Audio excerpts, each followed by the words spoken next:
Listen, I hope y'all WNBA players is paying attention. They will replace y'all asses. They have Caitlin Clark. They have Paige Beckers under contract. They have Angel Reese. They have replacement players they can go get. They have a slew of rookies they are about to draft. Ladies and gentlemen, we are witnessing the single greatest karma moment in the history of professional sports, and it is happening right in front of our eyes on national television. For 2 years, we watched the WNBA veterans, the so-called leaders of the game, engage in a coordinated campaign of nasty tactics, jealousy, and petty sabotage against Caitlin Clark. They tried to physically beat her up on the court. They tried to mentally break her in the media. They tried to freeze her out of the Olympic team. They thought that if they made her life miserable enough, they could dim her light and keep their stranglehold on the league. But today, the bill has come due, and the price is everything they have. We have official confirmation that the major power brokers of the sport, the WNBA owners, NBC Universal, and Peacock, have made a strategic decision to completely ditch the WNBA veterans and move forward exclusively with the Caitlin Clark business model. The headline is real. They lost everything. And they didn't lose it because of bad luck. They lost it because their toxic behavior made them unmarketable, unwatchable, and ultimately replaceable. While the veterans are sitting at home, locked in a bitter labor dispute that might cancel their season, Caitlin Clark is sitting at the head table of the NBA on NBC, laughing with legends, signing massive deals, and becoming the face of basketball in America. The plan to destroy her didn't just fail, it backfired so spectacularly that it has erased the relevance of the very people who plotted against her. WNBA, NBC, Peacock, they're pushing on and moving on with their promo, regardless if y'all signing this deal or not, because I'm pretty sure they got a contingency plan in place. They have a contingency plan. You have to understand the magnitude of this shift. NBC and Peacock just signed a massive media rights deal with the NBA and the WNBA. Usually in a deal like this, the network would spend months promoting the league's history, interviewing the veteran players, and building up the legends of the game. But look at what is actually happening. NBC isn't calling Diana Taurasi. They aren't calling Breanna Stewart. They aren't calling the players who spent the last year throwing shade on podcasts. They are calling one person and one person only, Caitlin Clark. They have hired her as a special contributor for their NBA coverage. This is a deliberate message. NBC executives looked at the data. They looked at the social media engagement. And most importantly, they looked at the nasty tactics. They saw the cheap shots. They saw the resentment. And they decided that they do not want to be in the business of promoting toxic jealousy. They want to be in the business of sunshine, buckets, and ratings. Caitlin Clark represents the future, a positive, high-skill, fan-friendly product. The veterans represent the past, a bitter, gatekeeping, exclusive club that hates its own fans. NBC made a business decision to cut the dead weight, and that dead weight is the entire old guard of the WNBA. NBC Sports, what they did is they flexed on them, okay? They flexed on them. Here it says, if you know, you know.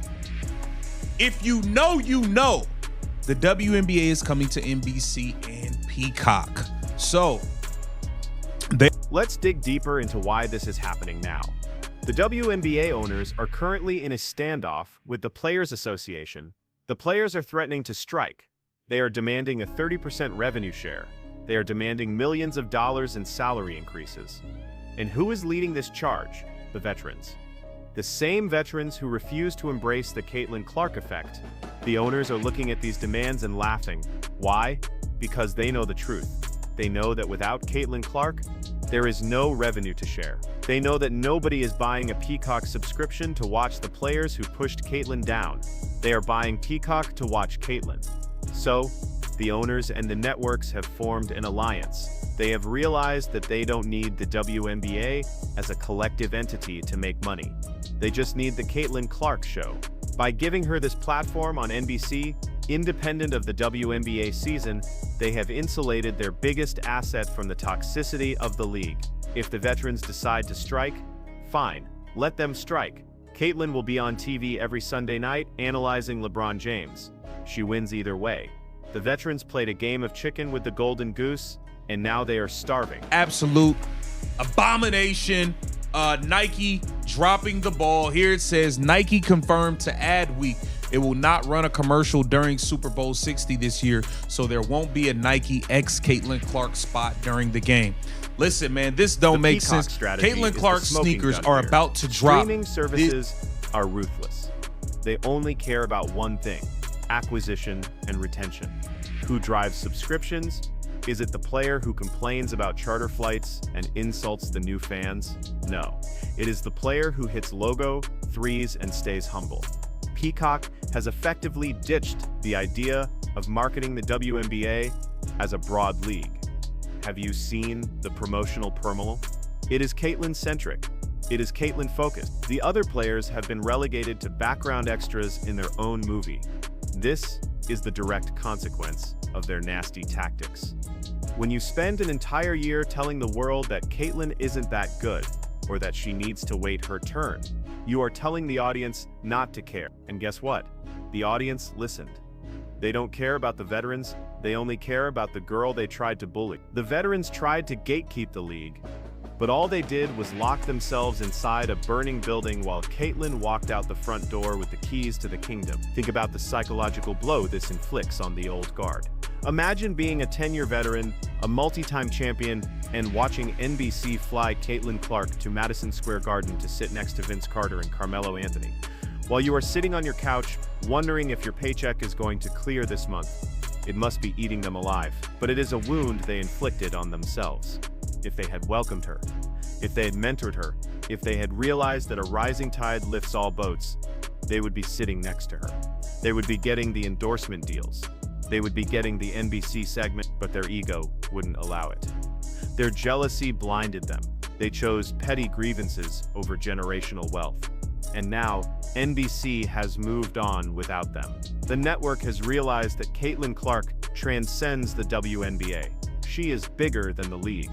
She is bigger than the veteran. She is a cultural phenomenon that does not require their permission to exist. The nasty tactics were not just physical, they were systemic. It was the referees swallowing their whistles. It was the coaches making snide comments in press conferences. It was the legends going on podcasts to diminish her accomplishments. NBC watched all of this. Corporate America watched all of this. And do you know what corporate America hates? Liability. The veterans Dayton a liability. They became bad for business. They turned the WNBA into a soap opera of drama and hate, instead of a celebration of basketball. Caitlyn, on the other hand, never said a bad word. She never engaged in the drama, she just played. She showed up, she signed autographs, she respected the game. NBC is rewarding that professionalism. They are telling the world that character matters. They are validating the fans who defended Caitlyn for the last 2 years. This ditching of the vets is a corporate endorsement of Caitlyn's character and a corporate condemnation of the veterans' behavior. And what about the future? This move by NBC and Peacock signals the end of an era. The era of the gatekeeper veteran is over. If you want to be a star in this league now, you have to get on board with the new program. The owners are clearly done coddling the players who hold the league back. By empowering Caitlyn so visibly, they are stripping the power away from the union. The union can threaten to strike all they want, but if the face of the league is already employed by NBC, their leverage is gone. The owners have found a way to bypass the toxicity. They have built a direct pipeline from Caitlyn to the fans, cutting out the bitter middlemen. The veterans are now screaming into the void.